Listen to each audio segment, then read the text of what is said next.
Bismillah, alhamdulillah, wassalatu wassalamu ala rasulillah wa ala alihi wa sahbihi wa man wala wa amma ba'd.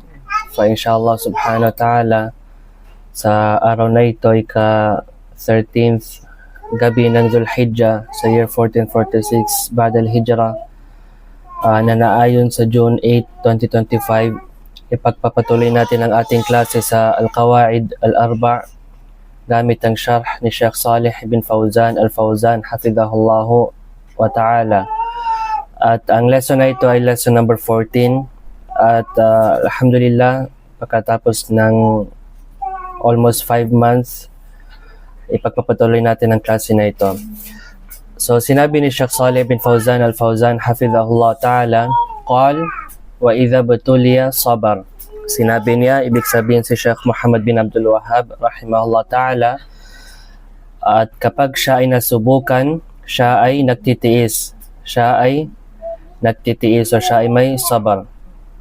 At para sa mga first time nila magsali sa klase na ito, ang tarika ng klase natin dito is kukunin natin ang word by word translation ng each word sa sentence, unless nakuha na natin ang particular na phrase sa previous lessons, hindi natin ulitin. So once makuha natin ng translation ng each word, ita-translate natin ang buong sentence. So dito nakuha na natin itong lahat ng words na ito sa sinabi ni Sheikh Fawzan, qala wa idha batuliya sabar. Sinabi niya, at kapag siya ay nasubukan, siya ay nagtitiis. Katapos sinabi ni Sheikh Al-Fawzan hafidhahullah ta'ala, Allahu Jalla wa Ala yabtali al-ibad. Allahu Jalla wa Ala yabtali al-ibad. At ang bagong phrase dito, una ay ang yabtali. Yabtali. At ang ibig sabihin ng yabtali ay sumusubok. Or sa English, he tests. Ang ibig sabihin ng yabtali ay sumusubok. Or sa English, he tests.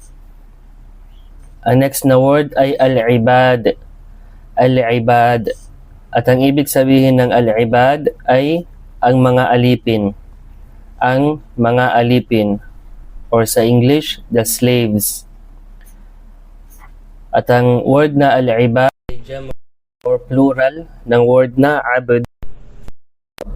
Ang ibad ay jam'un o plural, pangmaramihan ng word na ibig sabihin isang alipin.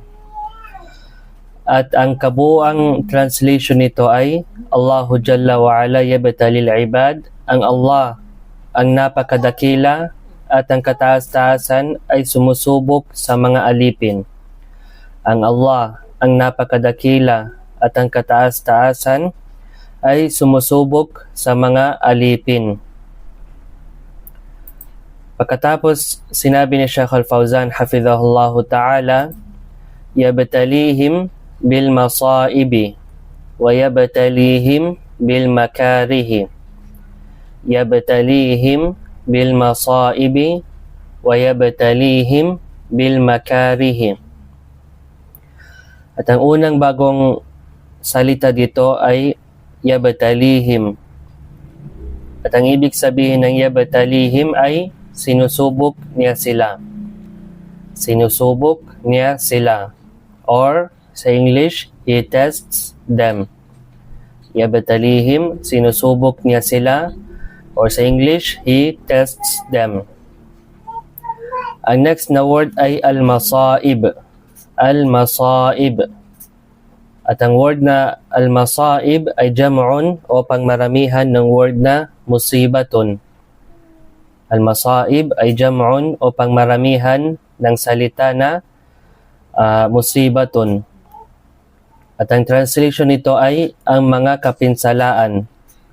Ang mga kapinsalaan o ang mga pagsubok. Ang mga kapinsalaan o ang mga pagsubok. Or sa English, calamities.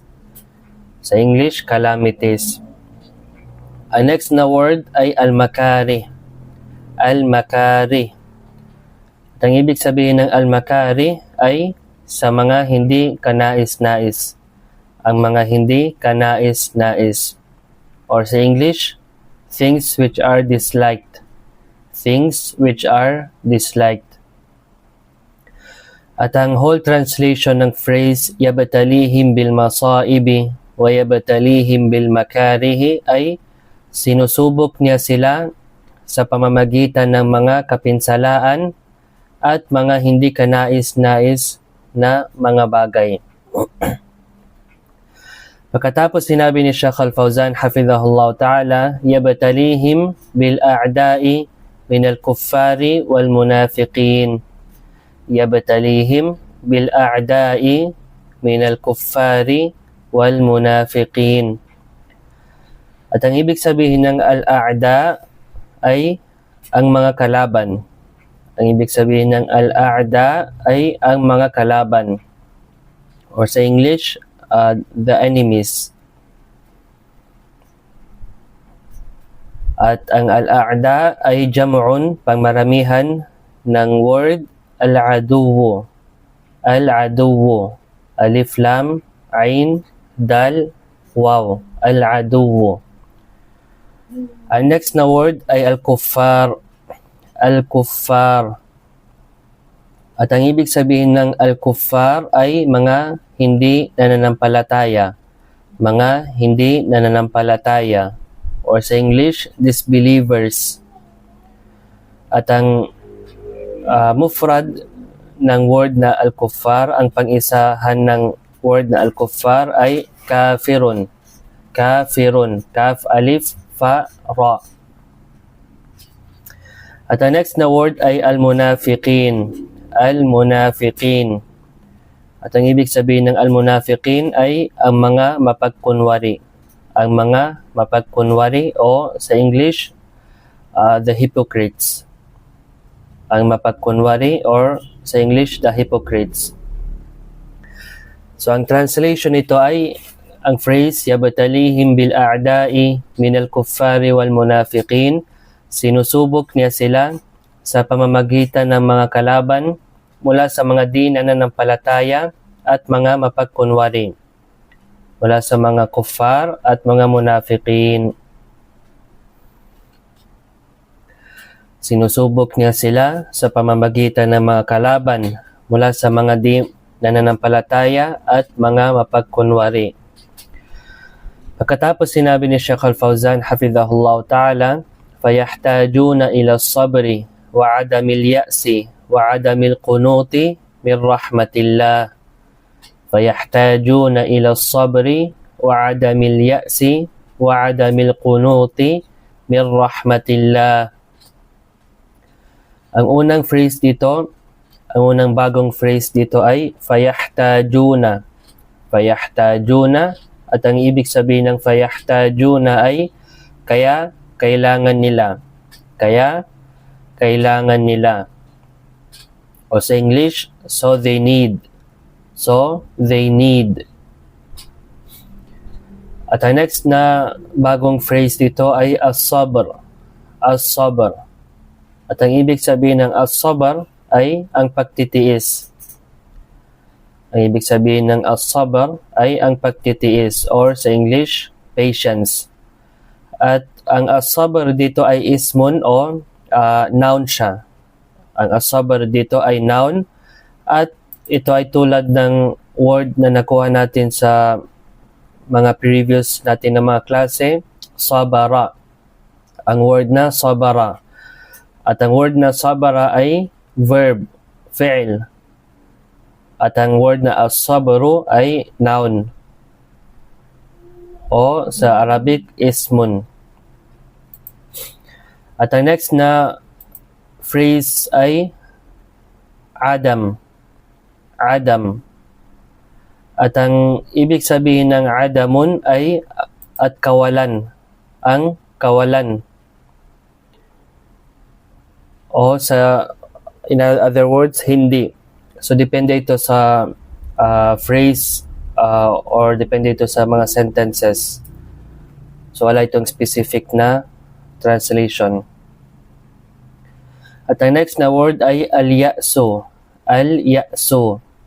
At ang ibig sabihin ng al-ya'su ay parang pag-asa. Ang ibig sabihin ng al-ya'su ay ang pag-asa o parang hope. At ang next na word ay al-qunuto. Al-qunuto. At ang al-qunuto ay is almost similar siya sa al-ya'su, ang pag-asa. Ang pag-asa. At ang next na word ay rahmatun. Rahmatun. At ang ibig sabihin ng rahmatun ay ang awa. Ang awa, or sa English, mercy. Awa, or sa English, mercy. So ang whole translation ng phrase, فَيَحْتَاجُونَ إِلَى الصَّبْرِ وَعَدَمِ الْيَأْسِ وَعَدَمِ الْقُنُوطِ مِنْ رَحْمَةِ اللَّهِ. Kaya kailangan nila ng sabar, ng pagtitiis, at hindi mawalan ng pag-asa sa awa ng Allah. Kaya kailangan nila ng pagtitiis at hindi mawalan ng pag-asa sa awa ng Allah. Pagkatapos sinabi ni Sheikh Al-Fawzan hafizahullah ta'ala, وَيَثْبُتُونَ عَلَى دِينِهِمْ وَلَا يَتَزَحْزَحُونَ مَعَ الْفِتَنِ وَيَثْبُتُونَ عَلَى دِينِهِمْ وَلَا يَتَزَحْزَحُونَ مَعَ الْفِتَنِ. At ang unang bagong phrase dito ay وَيَثْبُتُونَ. وَيَثْبُتُونَ. At ang ibig sabihin ng وَيَثْبُتُونَ ay at nananatili silang matatag. At nananatili silang matatag. O sa English, and they remain firm. And they remain firm. Ang next na word ay dinihim. Dinihim. At ang word na dinihim ay ang kanilang relihiyon. Ang kanilang relihiyon. At nakuha natin sa previous natin na klase, o isa sa mga previous natin na klase, ang word na dinihi. Dinihi. So, ang dinihi ay para sa isang tao lang. At ang dinihim ay pangmaramihan, para sa pangmaramihan, sa kanilang relihiyon. At ang next na word ay yatazahzahuna. Yatazahzahuna. At ang ibig sabihin ng yatazahzahuna ay natitinag o nagbabago. Natitinag o nagbabago. O sa English, waver or change. Waver or change. At ang next na word ay ma'a. Ang next na word ay ma'a. Ibig sabihin, kasabay o kasama. Ang ma'a, ibig sabihin, kasabay o kasama. O sa English, with. Sa English, with. At ang next na word ay alfitan. Alfitan. At ang ibig sabihin ng alfitan ay ang mga pagsubok. Ang mga pagsubok. O sa English, trials. At ang mufrad o ang pang-isahan ng alfitan ay alfitnatu. Alfitnatu o alfitna. At ang whole translation ng phrase وَيَثْبُتُونَ عَلَى دِينِهِمْ وَلَا يَتَزَحْزَحُونَ مَعَ الْفِتَنِ, at nananatili silang matatag sa kanilang relihiyon at hindi natitinag sa gitna ng mga pagsubok. At nananatili silang matatag sa kanilang relihiyon at hindi natitinag o hindi sila nagbabago sa gitna ng mga pagsubok.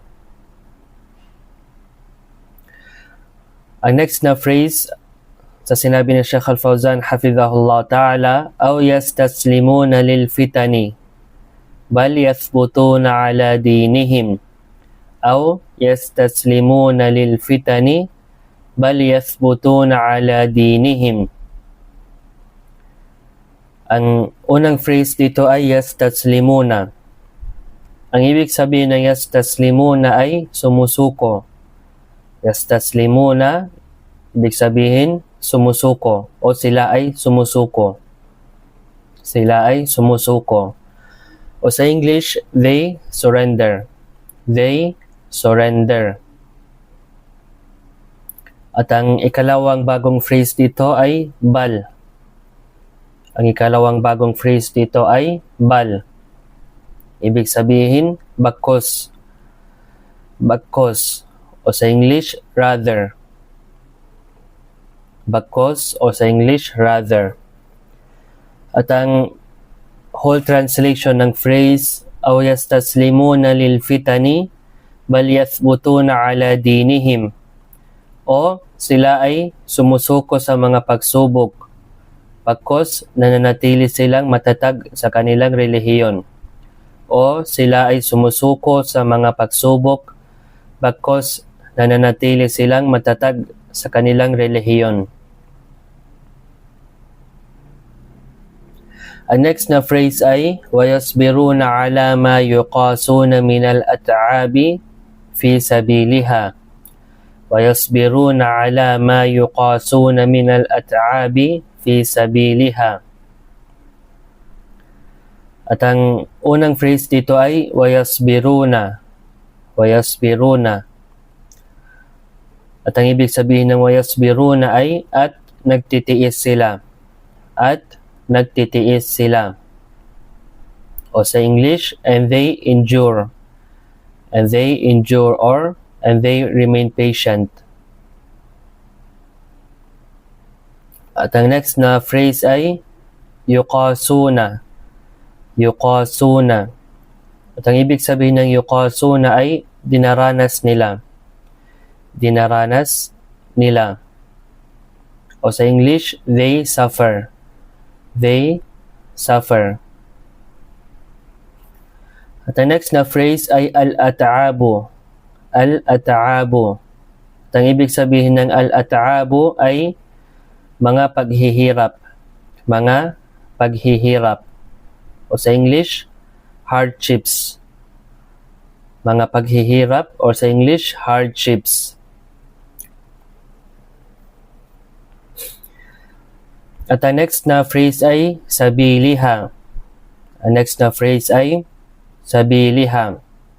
Ibig sabihin, landas nito. At ang sabiliha ay may dalawang word, sabil. Pagkatapos nito ay ang word na ha. Ha, pati alif, which is damir o pronoun. So, ang sabil, ibig sabihin landas or sa English, path. At ang translation ng whole phrase, وَيَصْبِرُونَ عَلَى مَا يُقَاسُونَ مِنَ الْأَتْعَابِ فِي سَبِيلِهَا. At nagtitiis sila sa anumang hirap na kanilang dinaranas para sa landas nito. At nagtitiis sila sa anumang hirap na kanilang dinaranas para sa landas nito ng relihiyon. Pagkatapos sinabi ni Sheikh Al-Fawzan, hafidhahullah ta'ala, بِخِلَافِ الَّذِي إِذَا بْتُلِيَ جَزِعَ وَتَسَخَّطَ وَقَنَطَ مِنْ رَحْمَةِ اللَّهِ عَزَّ وَجَلَّ. بِخِلَافِ الَّذِي إِذَا بْتُلِيَ جَزِعَ وَتَسَخَّطَ وَقَنَطَ مِنْ رَحْمَةِ اللَّهِ عَزَّ وَجَلَّ.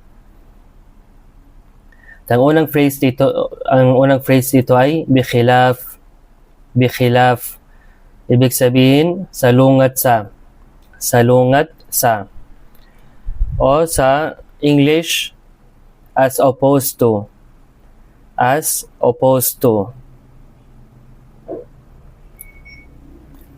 At ang next na bagong phrase dito ay jazi'a. Ang next na bagong phrase dito ay jazi'a. At ang ibig sabihin ng jazi'a ay siya ay nangamba.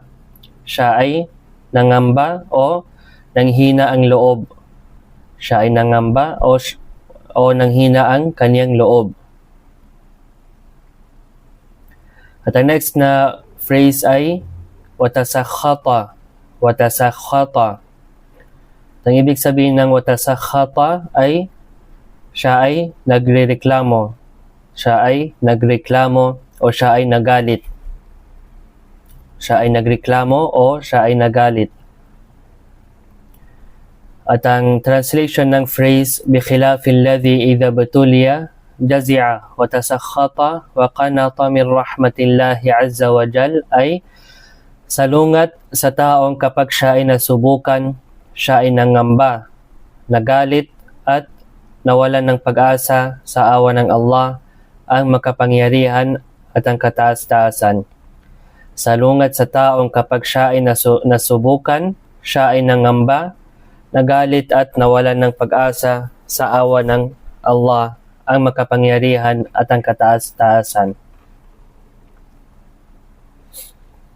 At ang next na phrase, sinabi ni Sheikh Al-Fawzan hafidhahullah ta'ala, فَهَذَا يُزَادُ بِتِلَاءً إِلَى بِتِلَاءٍ وَمَصَائِبَ إِلَى مَصَائِبِ فَهَذَا يُزَادُ بِتِلَاءً إِلَى بِتِلَاءٍ وَمَصَائِبَ إِلَى مَصَائِبِ.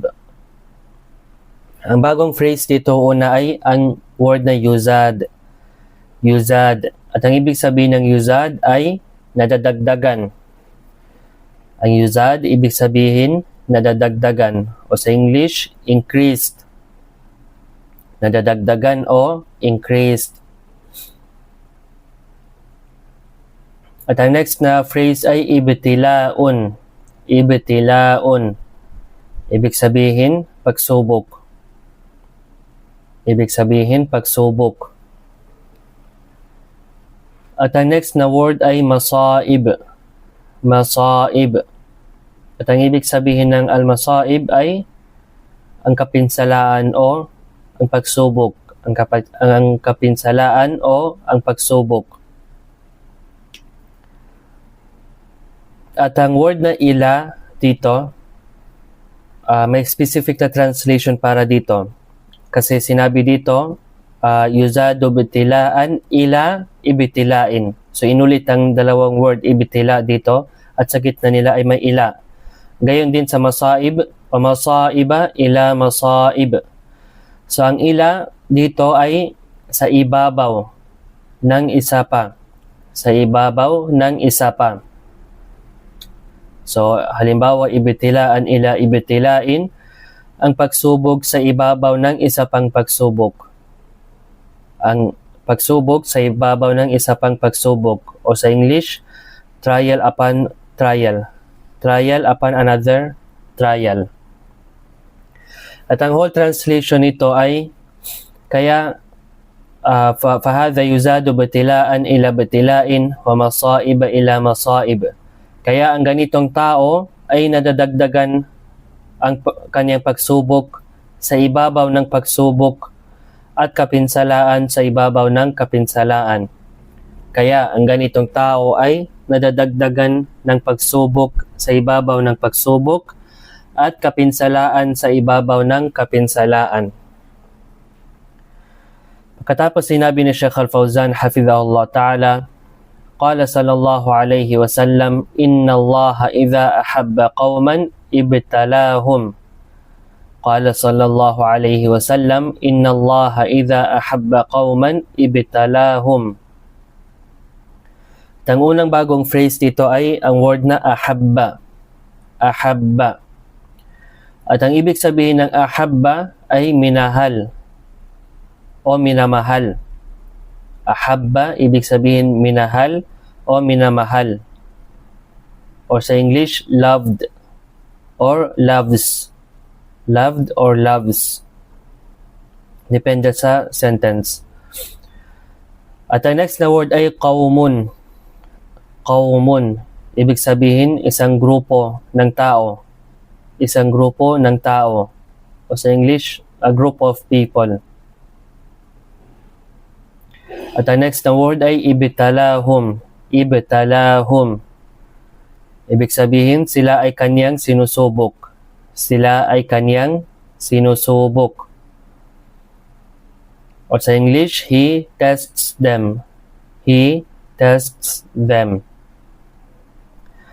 At ang whole translation nito, qala sallallahu alayhi wa sallam, Inna Allah idha ahabba qawman ibtalahum. Sinabi ng propeta alayhi salatu wassalam, kapag minamahal ng Allah ang isang grupo ng tao, sila ay kanyang sinusubok.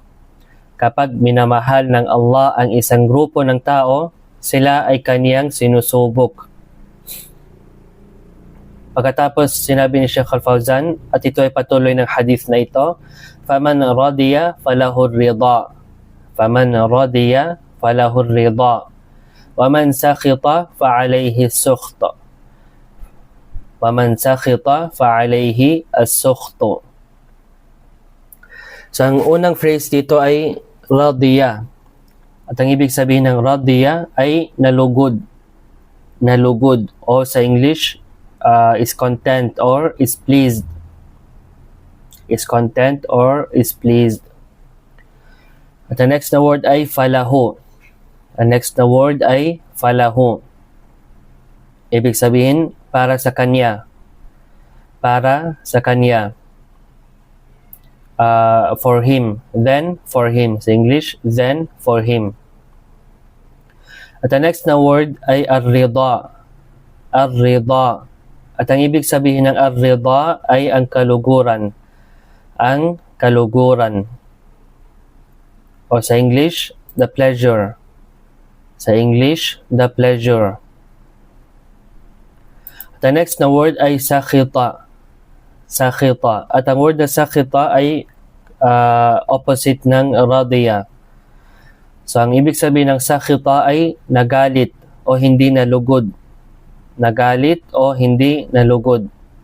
O sa English is displeased. Is displeased. At ang next na word ay fa'alayhi. Fa'alayhi. At ang translation na ito ay tulad ng falahu, para sa kanya. Para sa kanya. At ang next na word ay as-sukhto. As-sukhto. At ang ibig sabihin ng as-sukht ay ang galit. Ang ibig sabihin ng as-sukht ay ang galit, o sa English, anger. And as a side note, baka may tanong ang iba, magtatanong ang iba, ano ang pagkakaiba ng falahu at fa'alayhi? Falahu at fa'alayhi. Ang lahu, kadalasan ginagamit para sa something positive, something maganda. At ang alayhi, para sa something negative. So, dito sa hadith na ito, falahu ar-rida. Para sa kanya ay ang kaluguran, ibig sabihin ng kaluguran ng Allah. Ang kagustuhan ng Allah. So, ang ar-rida dito ay something positive. At ang next is fa'alayhi as-sukhto. Fa'alayhi as-sukhto. At ang as-sukht dito ay galit. So, which is something negative, kaya ginamit dito ang alayhi.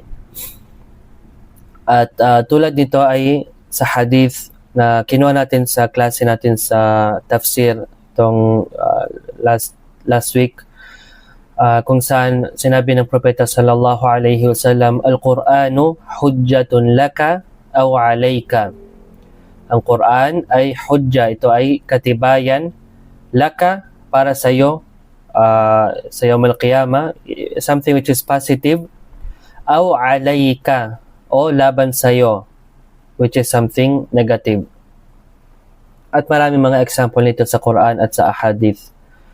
So ang whole translation ng sentence, faman radiya falahu ar-rida wa man sakhita fa alayhi as-sukht. Kaya ang sino mang nalugod, para sa kanya ang kaluguran, at sino mang nagalit, para sa kanya ay ang galit. Sino man ang nalugod, para sa kanya ay ang kaluguran, at ang sino man nagalit, para sa kanya ay ang galit ng Allah Azza wa Jal.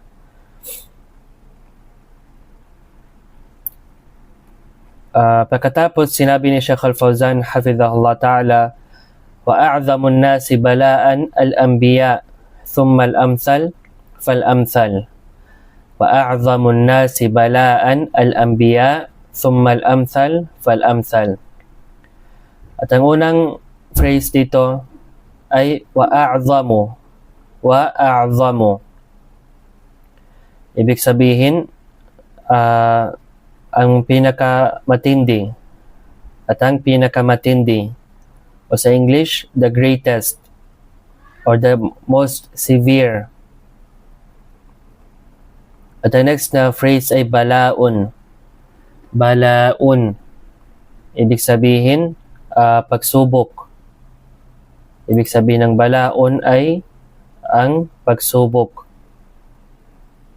Or sa English, trial. At ang next na phrase ay al-anbiya'u. Al-anbiya'u. At ang ibig sabihin ng al-anbiya'u ay ang mga propeta. O sa English, the prophets. Al-anbiya'u, ang mga propeta, o sa English, the prophets. At ang singular ng al-anbiya ay nabiyun. Nabiyun. Pagkatapos, sinabi ni Sheikh Al-Fawzan, o ang bagong word dito ay thumma. At ang ibig sabihin ng thumma ay pagkatapos. Pagkatapos, o sa English, then, or followed by. At ang next na word ay al-amthal. Al-amthal. At pwede natin ito i-translate dito as ang mga pinakamainam. Ang mga pinakamainam, o sa English, the best. At ang whole translation nito ay wa'a'zamun nasi bala'an al-anbiya thumma al-amthal fal-amthal.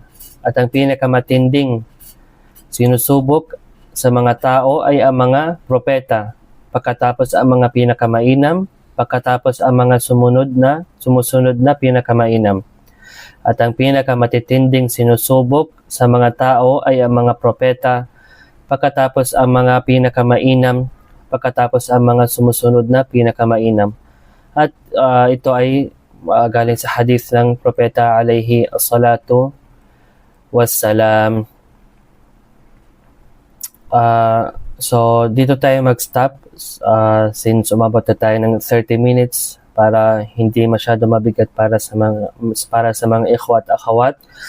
So, babasahin natin one more time ang mga translations para maintindihan natin ang section na ito na nakuha natin sa gabing ito. So, sinabi niya Sheikh Al-Fawzan, hafizahullah ta'ala, qala wa idha batuliya sabara. Sinabi niya, ibig sabihin si Sheikh Muhammad bin Abdul Wahhab, at kapag siya ay nasubukan, siya ay nagtitiis. At kapag siya ay nasubukan, siya ay nagtitiis. Allahu Jalla wa Ala yabtalil ibad. Ang Allah, ang napakadakila at ang kataas-taasan ay sumusubok sa mga alipin. Yabtalihim bil masaibi wa yabtalihim bil makari. Sinusubok niya sila sa pamamagitan ng mga kapinsalaan at mga hindi kanais-nais na bagay. Yabtalihim bil a'da'i min al-kuffari wal munafiqin. Sinusubok niya sila sa pamamagitan ng mga kalaban mula sa mga di nananampalataya at mga mapagkunwari. Fayahtajuna ila sabri wa adamil ya'si wa adamil qunuti min rahmatillah. Kaya kailangan nila ng pagtitiis at hindi mawalan ng pag-asa sa awa ng Allah. وَيَثْبُتُونَ عَلَى دِينِهِمْ وَلَا يَتَزَحْزَحُونَ مَعَ الْفِتَنِ. At mananatili silang matatag sa kanilang relihiyon at hindi dapat sila matitinag sa gitna ng mga pagsubok. أَوْ يَسْتَسْلِمُونَ لِلْفِتَنِ بَلْ يَثْبُتُونَ عَلَى دِينِهِمْ. O dapat hindi sila sumusuko sa mga pagsubok, bakos dapat silang mananatili na matatag sa kanilang relihiyon. وَيَصْبِرُونَ عَلَى مَا يُقَاسُونَ مِنَ الْأَتْعَابِ فِي سَبِيلِهَا. At magtitiis sila sa anumang hirap na kanilang dinaranas para sa landas nito sa relihiyon ng Allah Azza wa Jal. بخلاف الذي إذا ابتلي جزع وتسخط وقنط من رحمة الله عز وجل. Salungat sa taong kapag siya ay nasubukan, siya ay nangamba, nagalit at nawala ng pag-asa sa awa ng Allah, ang makapangyarihan at ang kataas-taasan. فهذا يزاد ابتلاء إلى ابتلاء ومصائب إلى مصائب. Kaya ang ganitong tao ay nadadagdagan ng pagsubok sa ibabaw ng pagsubok at kapinsalaan sa ibabaw ng kapinsalaan. Qala sallallahu alayhi wa sallam, inna Allaha idha ahabba qawman ibtalahum. Sinabi ng propeta sallallahu alayhi wa sallam, Kapag minamahal ng Allah ang isang grupo ng tao, sila ay kanyang sinusubok. فَمَنْ رَضِيَ فَلَهُ الرِّضَى وَمَنْ سَخِطَ فَعَلَيْهِ السُّخْطَ. Kaya ang sino man ang nalugod para sa kanya ay ang kaluguran ng Allah Azza wa Jal. At sino mang nagalit para sa kanya ay ang galit, ibig sabihin ng galit ng Allah Subhanahu wa Ta'ala. وَأَعْظَمُ النَّاسِ بَلَاءً الْأَنْبِيَاءُ ثُمَّ الْأَمْثَلُ فَالْأَمْثَلُ. At ang pinakamatitinding sinusubok sa mga tao ay ang mga propeta, pagkatapos ang mga pinakamainam, pagkatapos ang sumusunod na pinakamainam. So dito tayo maghihinto para sa gabing ito, at sa next natin na klase, bidnillah ta'ala, tatapusin natin ang section na ito, ang sharh ni Sheikh Salih Al-Fawzan hafidhahullah ta'ala tungkol sa sinabi ni Sheikh Muhammad bin Abdul Wahhab rahimahullah ta'ala sa kanyang kitab, kanyang aklat al-Qawaid al-Arba' wa idha batuliya sabar. At kapag sila ay sinusubok, sila ay nagtitiis. Wa hadha wallahu a'lam. Jazakumullahu khairan ala husni istima'ikum wa sallallahu ala nabiyyina Muhammadin wa ala alihi wa sahbihi wa sallam. Wassalamu alaikum warahmatullahi wabarakatuh.